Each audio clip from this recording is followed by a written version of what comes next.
Bonjour à tous, dans la précédente vidéo, je vous ai montré comment faire une chaînette. Et aujourd'hui, on continue une autre base importante du crochet. Je vais vous montrer comment faire la maille serrée. C'est une des mailles les plus importantes au crochet et vous allez pouvoir vous en servir dans presque tous vos projets. Alors pour commencer, on va faire une petite chaînette. Comme je vous ai montré hier, je vous mets la vidéo en barre d'infos où je vais également essayer de vous l'épingler juste en haut de l'image. Pas besoin qu'elle soit trop longue, c'est juste pour s'entraîner, on va monter à peu près 10 mailles en l'air. La seule chose à retenir, c'est le nombre de mailles en l'air que vous allez faire, parce qu'il va falloir compter après pour être sûr qu'on n'oublie pas, qu'on ne saute pas des mailles, etc. Donc ici, moi, je vais monter 10 mailles en l'air. Donc souvenez-vous, je fais déjà mon nœud coulant. J'ai du coup formé une boucle que je place sur mon crochet. À ce moment-là, avec le fil qui est relié à la pelote, je commence à monter mes mailles en l'air. Souvenez-vous, il faut faire un jeté avec le fil qui est relié à la pelote. Puis ensuite, il faut le faire passer dans la boucle, comme ici. Je recommence l'opération une dizaine de fois. Comme je vous ai dit, ici, je vais monter 10 mailles. Voilà, mes 10 mailles sont montées. Je vais les compter pour être sûr. Voilà, j'en ai bien 10, c'est bon.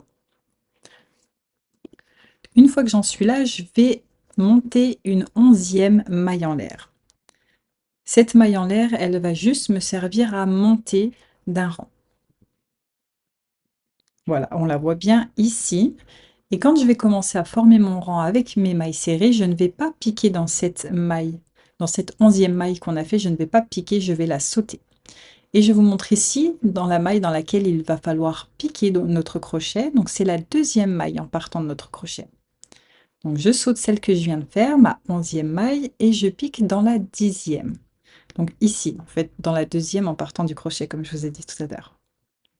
Je pique mon crochet dans seulement le brin du haut. Je fais un jeté.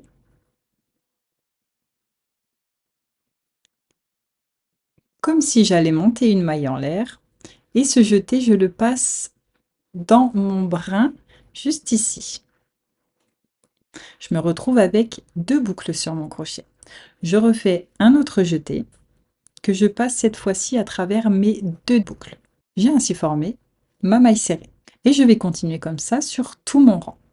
Pour ma 2e maille serrée, c'est pareil, je pique ici, comme vous le voyez, dans l'autre maille qui est juste à côté. Je pique donc dans le brin juste au-dessus, ça va être un petit peu différent, vous allez voir au 2e rang. Je fais un jeté, je ramène mon jeté à travers ce brin, je me retrouve avec 2 mailles sur mon crochet.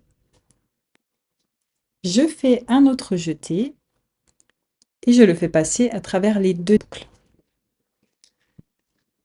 J'ai ainsi à présent 2 mailles serrées. Je continue avec une 3e maille serrée pour vous montrer une dernière fois.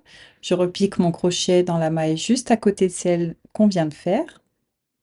Je fais un jeté, je tire mon jeté à travers mon brin, je me retrouve avec 2 mailles sur mon crochet. Je refais un autre jeté et je fais passer à travers mes 2 dernières boucles. J'ai maintenant 3 mailles serrées. Et je vais répéter l'opération jusqu'à la fin de ma chaînette. On se retrouve à la fin et je vous montrerai pour la dernière maille. Voilà, il ne me reste plus qu'une maille à faire. On a peut-être un petit peu du mal à la voir. C'est la dernière, hein, celle qui est juste après le nœud. Je pique mon crochet dans ce dernier brin et je fais ma maille serrée. Voilà, pour vous assurer que vous avez bien fait 10 mailles serrées, on peut compter les petits V qu'on voit juste en haut. Normalement, vous en avez 10. Enfin, si vous avez choisi de faire une chaînette à 10. Ici, on distingue bien tous les petits V. J'en ai bien 10, le compte est bon. Pour le 2e rang, il n'y a rien qui change au niveau de la maille serrée, c'est juste l'endroit où l'on va piquer notre crochet qui change légèrement. Je vais vous montrer. Pour faire donc notre 2e rang, on fait une maille en l'air pour monter d'un rang. Et à ce stade-là, je tourne mon travail. Je me retrouve donc vers l'envers, sur l'envers, pardon, de mon travail. Je vais piquer dans ma deuxième maille. Et ici, la petite particularité, c'est que je ne vais pas piquer dans un brin, mais je vais piquer dans les deux brins, en fait, dans le petit V qu'on voit ici. Si vous avez du mal à le visualiser, tournez un peu votre travail vers vous.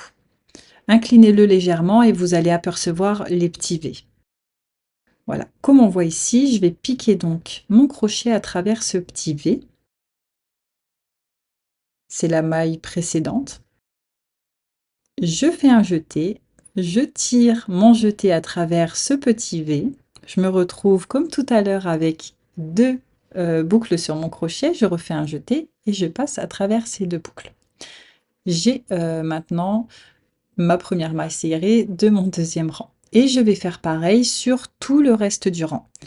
Souvenez-vous, quand on débute, il faut toujours compter nos mailles. Donc, comptez bien vos mailles pour éviter d'en sauter, d'en oublier, etc. Donc, je repique dans le petit V qui est juste à côté de celle qu'on vient de faire. Je refais un jeté, je tire à travers mon petit V, je forme ma maille serrée. J'ai à présent deux mailles serrées, je vous remontre une troisième fois et dernière fois. Après, on se retrouvera à la fin du rang. Je pique mon crochet donc juste ici à côté. On voit bien le petit V quand on incline un peu notre travail. Je passe donc mon jeté à travers ce petit V. Je refais un jeté et je passe à travers mes deux boucles.